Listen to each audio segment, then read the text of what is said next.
Radhe Radhe. Anita's kitchen में आपका स्वागत है।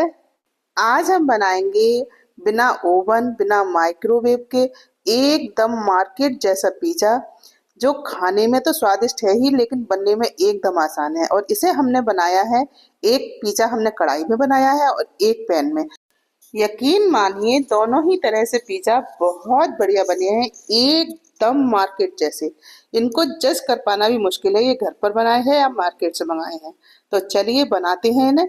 इन्हें बनाने के लिए सबसे पहले हमने ली है एक बाउल और उसमें डाली है 1 चम्मच पिसी हुई चीनी और 1 चम्मच ड्राई ईस्ट। और इसमें डाला है गुनगुना पानी। पानी इतना गर्म हो जिसे हम हाथ से छू सकते हो, इतना गर्म पानी हमें इसमें डालना है। और इनको मिलाकर हमें रख देना है 5-7 मिनट के लिए ढककर, जिससे ये अच्छी तरह से एक्टिवेट हो जाए। और 5-7 मिनट में ईस्ट जो है एक्टिवेट हो जाती है। अब हमने ली है 1 कटोरी मैदा और 1 कटोरी आटा। आप चाहें तो आटे से भी इसे बना सकते हैं, लेकिन मैंने दोनों चीज को मिलाकर बनाया है। और 5-7 मिनट में ईस्ट बहुत बढ़िया से एक्टिवेट हो गई थी। जिस कटोरी को मैंने ढका था उस पर भी ये ईस्ट फूल कर लग गई थी, जबकि काफी नीचे थी। और इस तरह से हमने एक बार इसे फिर से मिला लिया है और इसे हम मैदा में डालेंगे। लेकिन उससे पहले हमने डाली है 1 चम्मच पिसी हुई चीनी, स्वाद के अनुसार नमक। अब हम इन सभी चीजों को अच्छी तरह से मिला लेते हैं।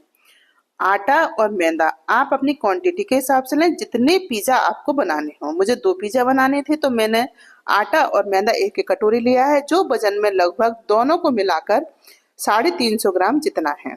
और अब हमने ईस्ट डाल दी है इसमें, और ईस्ट डालने के बाद एक बार फिर मिला लेते हैं और थोड़ा थोड़ा कर कर पानी डालेंगे और एकदम सॉफ्ट आटा इसका लगाकर तैयार करेंगे। जिस तरह से हम रोटी का आटा लगाते हैं उससे भी सॉफ्ट आटा हमें लगाकर तैयार करना है। और पानी को थोड़ा थोड़ा करके ही डालेंगे, जिससे एकदम से ज्यादा पतला भी आटा ना हो जाए। देख रहे हैं आप कितना सॉफ्ट आटा मैंने लगाकर तैयार किया है। इतना ही सॉफ्ट आटा आपको लगाना है। और इसे अब हम थोड़ा सा मल लेते हैं। उसके बाद अब हम इसमें डालेंगे 1 चम्मच जितना देशी घी। आप चाहें तो यहाँ मक्खन का इस्तेमाल भी कर सकते हैं, या कोई ऑयल वगैरह आप डालना चाहें तो वो भी डाल सकते हैं, लेकिन सरसों का तेल ना डालें जिससे इसमें खुशबू ना आए। तो और ये घी डालकर मैंने इसे अच्छी तरह से इसे मला है। और इसकी सॉफ्टनेस आप देख ही रहे हैं कितनी सॉफ्ट आटा मैंने लगाया है। तो इस तरह से ही आटा आपको लगाना है। और अब हम थोड़ा जो किचन के प्लेटफॉर्म है उसको ही हम साफ कर लेते हैं और उस पर डालकर इस आटे को अच्छी तरह से इसकी मलाई करेंगे। जितना आटा आप इसे मल लेंगे उतना ही बढ़िया पिज्जा बनकर तैयार होगा और उतना ही बढ़िया आटा फूलेगा, क्योंकि इसमें जो ईस्ट पड़ी हुई है वो बढ़िया से एक्टिवेट हो जाएगी। तो इस तरह से हमें आटा को मलना है। पर हाथ में हाथ अच्छी तरह से नहीं चल पा रहा था, तो इसलिए मैंने इसे जो किचन की स्लिप है उस पर ही साफ कर कर इसे आटे को मला है। तो इस तरह से कम हमें 2-3 मिनट तक इसे मलना है, जब तक ये आटा चिकना ना हो जाए। और जब आटा चिकना हो जाएगा तब हम इसको सारा इकट्ठा करने के बाद किसी बाउल में आपको रख देना है। और बाउल थोड़े बड़े साइज का लेंगे जिससे आटा फूले तो बाउल के बाहर ना निकले। और बाउल में घी लगाकर इसे रख देंगे। और आटा रखने के बाद कम से कम आधे से ज्यादा बाउल खाली रहना चाहिए, जिससे वो फूलेगा तो बाहर की तरफ नहीं आएगा। तो इस तरह से हमने बर्तन में घी भी लगा दिया है और आटे के ऊपर भी थोड़ा सा घी चिपड़ देते हैं, जिससे आटा सूखेगा नहीं। तो इस तरह से हमने आटा तैयार करके बाउल में रख दिया है। अब हमने लिए एक नई पॉलीथीन, या कोई भी साफ पॉलीथीन आप ले सकते हैं, या आपके पास किसी भी तरह की मतलब ये प्लास्टिक वाली सीट हो उससे भी आप कवर कर सकते हैं, या किसी बर्तन से ऐसी जगह पर कवर करके रख दें जिससे इसमें हवा ना लगे, हवा पास ना हो। तो ये बहुत जल्दी से एक्टिवेट हो जाता है, फूल जाता है। तो इस तरह से मैंने इसे तैयार करके रखा है और इसे रखा है मैंने 1.5-2 घंटे के लिए ओवन में, क्योंकि ओवन में हवा क्रॉस नहीं होती है इसलिए। आप इसे कुकर में भी रख सकते हैं या हॉट केस जो होती है उनमें भी रख सकते हैं।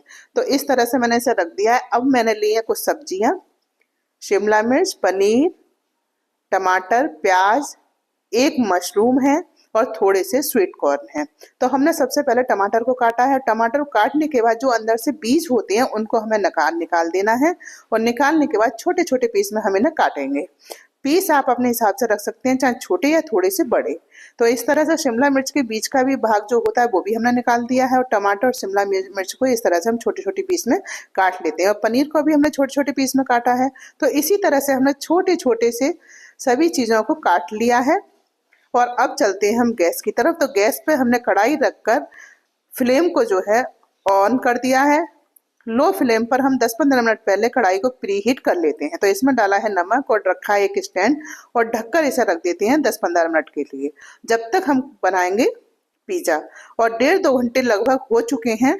तो हम देख लेते हैं आटा। आटा बहुत बढ़िया से फूल गया है।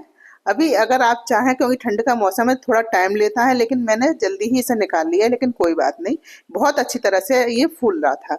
अभी हम इसे आधा 1 घंटे रखते तो और बहुत ज़्यादा फूल जाता, लेकिन मुझे थोड़ी जल्दी थी तो मैंने इसे निकाल लिया था। तो इस तरह से थोड़ा सा हम मलेंगे, ज़्यादा हमें नहीं मलना है।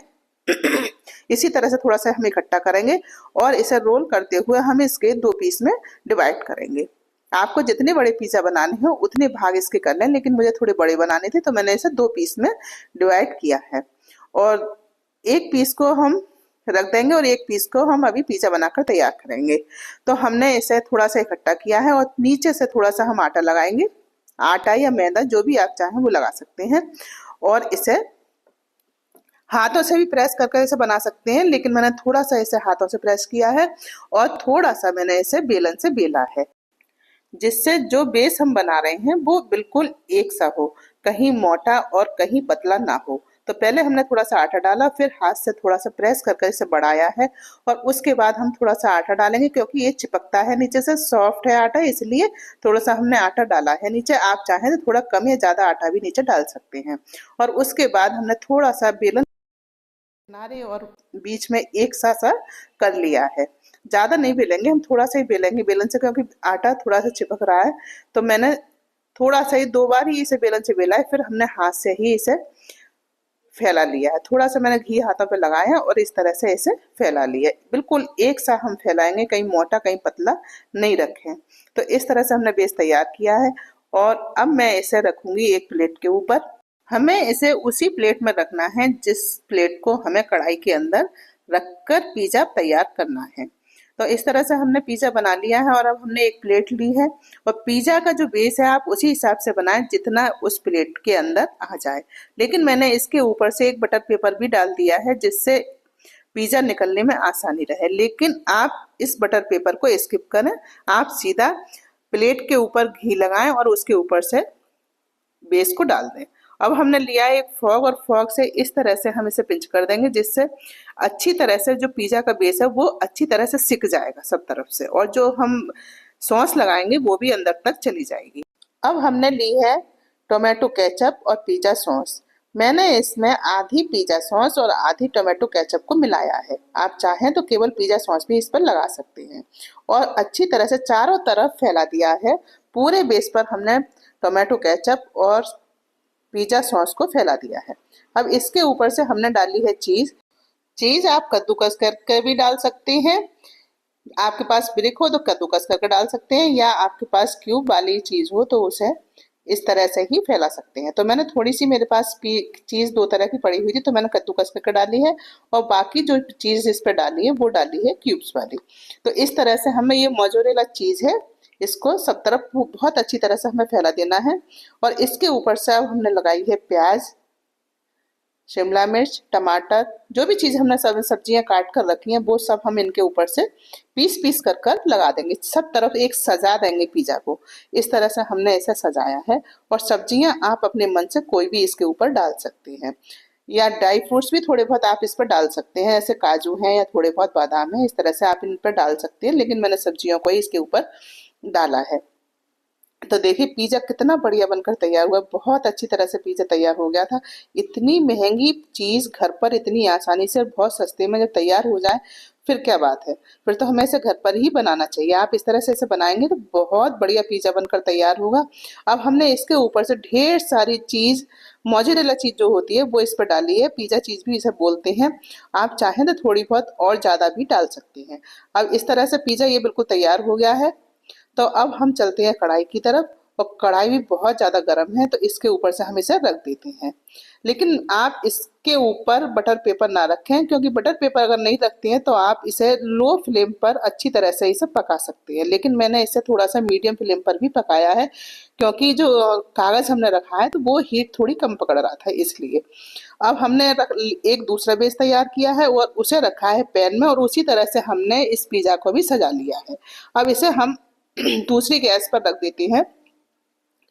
बहुत लो फ्लेम पर, एकदम लो फ्लेम पर इसे हमने रखा है, और 5-7 मिनट में ही पिज़्ज़ा बनकर तैयार हो जाएगा। और 10 मिनट बाद हमने कढ़ाई वाला पिज़्ज़ा देखा है तो ये अच्छी तरह से नहीं पक पाया था, और जो कागज़ था, जो बटर पेपर हमने लगाया, वो किनारों से थोड़ा सा चिपक गया था, क्योंकि चीज़ उस पर गिरी थी तो वो थोड़ा चिपक गया था। इसीलिए मैं आपसे मना कर रही हूँ कि इस पर आप पेपर ना लगाएं। और देखिए, ये लगभग 10 मिनट लगे होंगे। 10 मिनट में बहुत अच्छी तरह से पैन वाला पिज़्ज़ा तैयार हो गया था। तो हमने इसे निकाल लिया प्लेट में। बच्चे शोर मचा रहे थे कि हमें पिज़्ज़ा जल्दी चाहिए, तो मैंने इसे निकाल लिया था। लेकिन बहुत बढ़िया सिक्कर तैयार हुआ था, बहुत बढ़िया पिज़्ज़ा बना था। और अब हम इसे काट लेते हैं। आप ऊपर से चीज़, या नीचे इसके जो ऊपर से हमने लगाई थी टमाटो केचप के ऊपर चीज़, या सब्जियों के ऊपर से जो लगाई है, वो आप कम या ज़्यादा कर सकते हैं। तो देखिए, पिज़्ज़ा एकदम से बनकर तैयार है, और जो बैक साइड है वो भी बहुत ज़्यादा अच्छी तरह से सिक गई है। देखिए, बहुत बढ़िया पिज़्ज़ा बनकर तैयार हुआ था। खाने में एकदम स्वादिष्ट, बच्चे सब बहुत खुश हो गए थे। तो आप इसी तरह से पिज़्ज़ा बनाएं। और दूसरा पिज़्ज़ा भी बनकर तैयार है। लगभग 15-16 मिनट इसे कढ़ाई में लगे थे बनाने में, और ये भी पिज़्ज़ा बहुत बढ़िया तैयार हो गया था। तो इसे भी हम काट लेते हैं। दोनों ही पिज़्ज़ा बहुत अच्छी तरह से बनकर तैयार हुए थे। तो आप इसी तरह से इसे ज़रूर बनाएं। बहुत बढ़िया बनकर तैयार होगा, बहुत सभी को पसंद आएगा। जो भी खाएगा वो आपकी तारीफ जरूर करेगा। ये तो आप इसे बनाएं, खाएं, एंजॉय करें। वीडियो को लाइक, शेयर एंड सब्सक्राइब करना बिल्कुल ना भूलें। अगली बार फिर मिलते हैं एक नई वीडियो में, नई रेसिपी के साथ। तब तक के लिए जय श्री राधे।